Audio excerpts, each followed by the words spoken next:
ಕಳೆದ 30 ವರ್ಷದಲ್ಲಿ ಫ್ಲಾಟ್ ಅಲ್ಲಿರುವಂತವರು ಬಿಂದಿಗೆ ಹಿಡ್ಕೊಂಡು ರೋಡಲ್ಲಿ ನಿಂತ್ಕೊಳ್ಳೋಂಥ ಅವಸ್ಥೆ ಎಂದೂ ಬಂದಿಲ್ಲ. ಆ ಅವಸ್ಥೆಗೆ ತಂದಂತವರು ಇವರು ಕಾಂಗ್ರೆಸ್ ಅವರು. ಅದನ್ನ ನೋಡಿರಲಿಲ್ಲ ಯಾರನ್ನು. ಆ ಅವಸ್ಥೆಗೂ ತಂದ್ಬಿಟ್ಟಿದ್ದಾರೆ. ಈ ರೀತಿ ಬೆಂಗಳೂರಿನ ಮಾನ ಮರ್ಯಾದೆಯನ್ನು ಹರಾಜಾಕಿರುವಂತ ಕಾಂಗ್ರೆಸ್ ಸರ್ಕಾರ ಕೂಡಲೇ ಕುಡಿಯೋ ನೀರಿಗೆ ಹಾಹಾಕಾರ ಬಂದಿದೆ. ಇದನ್ನ ಕ್ರಮ ತೆಗೆದುಕೊಳ್ಬೇಕು. ಹೆಚ್ಚು ನೀರನ್ನ ಬೆಂಗಳೂರಿಗೆ ಪಂಪ್ ಮಾಡಬೇಕು. ಎಲ್ಲೋ ಅಲ್ಲಿ ಕುಡಿಯೋ ನೀರಿನ ಅವಶ್ಯಕತೆ ಇದೆಯೋ, ಮಂಡ್ಯ ಇರ್ಬೋದು, ಎಲ್ಲ ಕಡೆನೂ ಪಂಪ್ ಮಾಡಬೇಕು. ನೀವೇ ಹೇಳಿದ್ರೆ KRS ಅಲ್ಲಿ ಬೇಕಾದಷ್ಟು ನೀರಿದೆ ಅಂತ. ಬೇಕಾದಷ್ಟು ನೀರಿದ್ರೆ ದಯವಿಟ್ಟು ಪಂಪ್ ಮಾಡಿ. What is your problem? ಏನು ಪ್ರಾಬ್ಲಮ್ ಇದೆ? ಪಂಪ್ ಮಾಡಿ ಅನ್ನೋ ಆಗ್ರಹವನ್ನ ನಾವು ಬಿಜೆಪಿ ಮಾಡ್ತಾ ಇದ್ದೀರಿ. ಮತ್ತೆ ಕೂಡಲೇ ಎಲ್ಲೆಲ್ಲಿ ಪ್ರೈವೇಟ್ ಬೋರ್ವೆಲ್ಸ್ ಇದೆ ಅದನ್ನೆಲ್ಲ ಸರ್ಕಾರದ ಕಾರ್ಪೊರೇಷನ್ ವಶಕ್ಕೆ ತೆಗೆದುಕೊಂಡು ಕುಡಿಯೋ ನೀರಿಗೆ ಯಾವುದೇ ರೀತಿ ಸಮಸ್ಯೆ ಆಗದಂಗೆ, ರಸ್ತೆ ಬೀದಿಗಳಲ್ಲಿ ಹೆಣ್ಣು ಮಕ್ಕಳು ನಿಂತ್ಕೊಂಡು ಶಾಪ ಆಗ್ತಾ ಇದ್ದಾರೆ ಈ ಸರ್ಕಾರಕ್ಕೆ. ಎಲ್ಲ ಕಡೆ ನೋಡಿ ಎಣ್ಣೆ ಅಂಗಡಿಗಳು ಕರೆಕ್ಟಾಗಿ ನಡೀತಾ ಇದೆ. 10 ಗಂಟೆಗೆ ಓಪನ್ ಮಾಡಬೇಕು ಎಣ್ಣೆ ಅಂಗಡಿಗಳು. ಎಷ್ಟು ಗಂಟೆಗಪ್ಪ? 10 ಗಂಟೆಗೆ ಓಪನ್ ಮಾಡಬೇಕು. ಬೇಸಿಗೆ ಒಳಗೆಲ್ಲ 6 ಗಂಟೆಗೆ ಓಪನ್ ಮಾಡ್ತಾವ್ರೆ.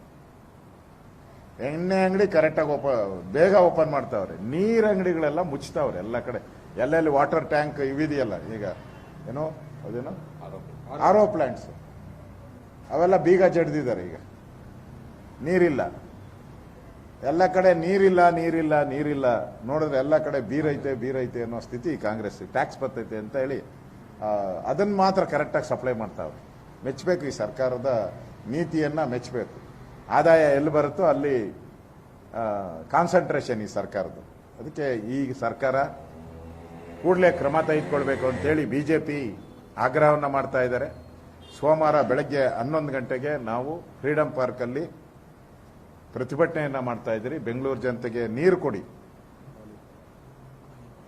ಖಾಲಿ ಕೊಡಗಳ ಒಂದು ಪ್ರದರ್ಶನವನ್ನ ಸರ್ಕಾರಕ್ಕೆ ಬಿಸಿ ಮುಟ್ಟಬೇಕು ಅನ್ನೋ ದೃಷ್ಟಿಯಿಂದ ನಾವು ಮಾಡ್ತಾ ಇದ್ದೀರಿ. ಅದಕ್ಕೇನಾನ ಬಗ್ಗಿಲ್ಲ ಅಂದ್ರೆ ಮುಂದೆ ದೊಡ್ಡ ಹೋರಾಟವನ್ನ ಬೆಂಗಳೂರಲ್ಲಿ ನಾವು ಹಮ್ಮಿಕೊಂಡಿದ್ದೀರಿ. ನಾವು ಸರ್ಕಾರಕ್ಕೆ ಎಲ್ಲ ರೀತಿಯ ಸಹಕಾರಗಳನ್ನು ಕೊಡಕ್ಕೆ ನಾವು ಸಿದ್ಧ ಇದ್ದೀರಿ.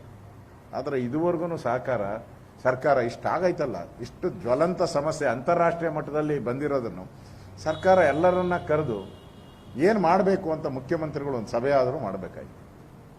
ಇಷ್ಟೊಂದು ನೀರಿಗೆ ಹಾಹಾಕಾರ ಇದ್ದಂಥ ಸಂದರ್ಭದಲ್ಲಿ ಮುಖ್ಯಮಂತ್ರಿಗಳು ಎಲ್ಲರನ್ನ ಕರೆದು ಅಭಿಪ್ರಾಯ ಮಾಡಿ ಏನು ಮಾಡ್ಬೋದು ಆಲ್ಟರ್ನೇಟಿವ್ ಅಂತ ಕೇಳಬೇಕಾಗಿತ್ತು. ಅದನ್ನು ಕೇಳಿಲ್ಲ. ಒಂದು ಕಡೆ ಬಾಂಬ್ ಭೀತಿ, ಇನ್ನೊಂದು ಕಡೆ ನೀರಿನ ಭೀತಿ. ಇವೆರಡು ಬೆಂಗಳೂರನ್ನ ದೊಡ್ಡ ಸಮಸ್ಯೆಯಾಗಿ ಕಾಡ್ತಾ ಇದೆ. ಮತ್ತು ಇಡೀ ರಾಜ್ಯದಲ್ಲೂ ಕೂಡ ಬರಗಾಲದ ಒಂದು ಸಮಸ್ಯೆಯನ್ನ ಸರ್ಕಾರ ಸರಿಯಾಗಿ ನಿಭಾಯಿಸಿಲ್ಲ. ಆ ದೃಷ್ಟಿಯಿಂದ ಸೋಮವಾರ ನಾವು ಪ್ರತಿಭಟನೆಯನ್ನ ಮಾಡ್ತಾ ಇದ್ದೀವಿ. ಸೋಮವಾರ ಪ್ರತಿಭಟನೆಗೆ ಕರೆ ಕೊಟ್ಟವರು ಸರ್ ಯಾರು? ಬಿಜೆಪಿ ಅವರು ಖಾಲಿ ಕೂಡ ಇಟ್ಕೊಂಡು ಪ್ರತಿಭಟನೆ ಮಾಡ್ತಾರೆ. ಕೂಡ ಮಾಡ್ಲಿ. ವಿರೋಧ ಪಾರ್ಟಿಯವ್ರಿಗೆ ಟೀಕೆ ಮಾಡೋದು ಬಿಟ್ಟರೆ ಬೇರೆ ಇನ್ನೇನು ಇಲ್ಲ. ಅವ್ರಿಗೆ ಟೀಕೆ ರಚನಾತ್ಮಕವಾದಂಥ ಸಲಹೆ ಕೊಟ್ಟರೆ ಆ ಸಲಹೆಗಳನ್ನು ನಾನು ಸ್ವೀಕಾರ ಮಾಡಲಿಕ್ಕೆ ಸಿದ್ಧ ಇದ್ದೀನಿ. For the first time in history ಬೆಂಗಳೂರಿನ ಚರಿತ್ರೆಯಲ್ಲಿ ಈ ರೀತಿ ಟ್ಯಾಂಕರ್ಗಳನ್ನೆಲ್ಲ ಕಂಟ್ರೋಲ್ ತೆಗೆದುಕೊಂಡು ಅವ್ರಿಗೆ ನಿಯಂತ್ರಣ ಮಾಡಿ ಆ ಟ್ಯಾಂಕರ್ ಮಾಫಿಯಾಗಳನ್ನು ತರಿಸಿ ಎಲ್ಲೆಲ್ಲಿದೆ ವಾಟರ್ ಸೋರ್ಸಸ್ ಎಲ್ಲ ಕೂಡ ಇವತ್ತು ಮೋರ್ ದೆನ್ 50% ಬೋರ್ವೆಲ್ಗಳೆಲ್ಲ ಪ್ರೈವೇಟ್ ಬೋರ್ವೆಲ್ಗಳೆಲ್ಲ ಡ್ರೈ ಆಗಿದೆ. ಪ್ರೈವೇಟ್ದು ಡ್ರೈ ಆಗಿದೆ, ಗೌರ್ಮೆಂಟ್ದು ಡ್ರೈ ಆಗಿದೆ, ಎಲ್ಲ ಡ್ರೈ ಆಗಿದೆ. ಅದನ್ನು ಕಂಟ್ರೋಲ್ ತೆಗೆದುಕೊಂಡು ಈಗಾಗಲೇ ಸುಮಾರು ಸಾವಿರಾರು ಟ್ಯಾಂಕರ್ಗಳು ಎಲ್ಲ ಕಂಪ್ಲೀಟ್ ಎಲ್ಲ ಅವರು ರಿಜಿಸ್ಟರ್ ಮಾಡ್ಕೊಂಡಿದ್ದಾರೆ. ಅವ್ರಿಗೆ ಏನು ರೇಟ್ ಕೊಡಬೇಕು, ಏನು ಮಾಡಬೇಕು ಅಂತೇಳಿ ನಾವೆಲ್ಲ ಈಗಾಗಲೇ ಮಾತುಕತೆ ಎಲ್ಲ ಮಾಡಿದ್ದಾರೆ ನಮ್ಮ ಆಫೀಸರ್ಸ್. ನಾನು ಅವ್ರಿಗೆ ಬಿಟ್ಟಿದ್ದೀನಿ, ಕಿಲೋಮೀಟರ್ಗೆ ದೂರದಿಂದ ಬಂದ್ರೇನು, ಒತ್ತಿರು ಬಂದೇನು ಅಂತ. ಜೊತೆಗೆ ಬೇರೆ ಬೇರೆ ಟ್ಯಾಂಕರ್ಸ್ನ, ಹಾಲಂಡ್ ಟ್ಯಾಂಕರ್ಸ್ ಕೂಡ ದೊಡ್ಡ ಟ್ಯಾಂಕರ್ಸ್ನ ಟೇಕ್ ಓವರ್ ಮಾಡಬೇಕು. ಸ್ಟೇಟಲ್ಲಿ ಎಲ್ಲೆಲ್ಲಿ ಫ್ರೀ ಉಳ್ಕೊಂಡಿದೆ ಎಲ್ಲ ತರಿಸಿ ಇಟ್ಕೋಬೇಕು ಅಂತ ತೀರ್ಮಾನ ಮಾಡಿದ್ದೀವಿ. ಹಿಂಗೆ ಆಮೇಲೆ ಕಾವೇರಿ ನೀರು ಏನಿದೆ, ಕಾವೇರಿ ನೀರು ಕರೆಕ್ಟಾಗಿ ಬರ್ತಾ ಇದೆ. ಇನ್ನು ಜಾಸ್ತಿ ನೀರು ಬರ್ತಾ ಇದೆ ಕಾವೇರಿ ನೀರು. ಕಾವೇರಿ ಈ ಸಂದರ್ಭದಲ್ಲಿ ಕಾವೇರಿ ನೀರು ಏನು ಒಂದು ಇಷ್ಟ 0.25 mld ನೀರು ಆ್ಯಡ್ ಆಗ್ತಾ ಇದೆ. ಜಾಸ್ತಿ ನಾವು ಡ್ರಾ ಮಾಡ್ತಾ ಇದ್ದೀವಿ. ಏಕೆಂದರೆ ಕುಡಿಯೋ ನೀರಿಗೋಸ್ಕರ ತೊಂದರೆ ಆಗಬಾರ್ದು ಅನ್ನೋ ದೃಷ್ಟಿಯಿಂದ 110 ವಿಲೇಜ್ಗೆ ಏನು ಸಪ್ಲೈ ಮಾಡಬೇಕಾಯ್ತು ಅದನ್ನು ಈಗ ನೆಕ್ಸ್ಟ್ ಮೇ ಎಂಡ್ಗೆ ಕಂಪ್ಲೀಟ್ ಕಾವೇರಿದು 5th ಸ್ಟೇಜ್ ಏನಿದೆ ಅದು ಅಲ್ಲಿವರೆಗೂ ನಾವು ಭಾಳ ಜಾಗೃತರಾಗಿದ್ದೀವಿ.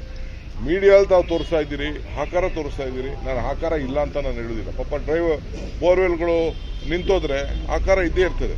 ನಾನಿಲ್ಲ ಅಂತ ಹೇಳಿ, ನನ್ನ ಮನೆಯಲ್ಲೂ ಇಲ್ಲಪ್ಪ, ನಮ್ಮ ಊರುಗಳಲ್ಲೂ ಇಲ್ಲ, ಎಲ್ಲ ಕಡೆನೂ ಇದೆ. ಆದರೆ ಬೆಂಗಳೂರು ಗ್ರಾಮಾಂತರ ಜಿಲ್ಲೆ, ರಾಮನಗರ ಜಿಲ್ಲೆ ಎಲ್ಲ ಕೂಡ ನಾವು ಎಮರ್ಜೆನ್ಸಿ ಹೊರಗಡೆಯಿಂದ ತರ್ಸೋಕ್ಕೆ ಎಲ್ಲ ಥರದ ಸಿದ್ಧತೆ ಮಾಡ್ಕೊಳ್ತಾ ಇದ್ದೀವಿ. ಗಾಬರಿಯನ್ನು ಪಡೋದು ಬೇಡ.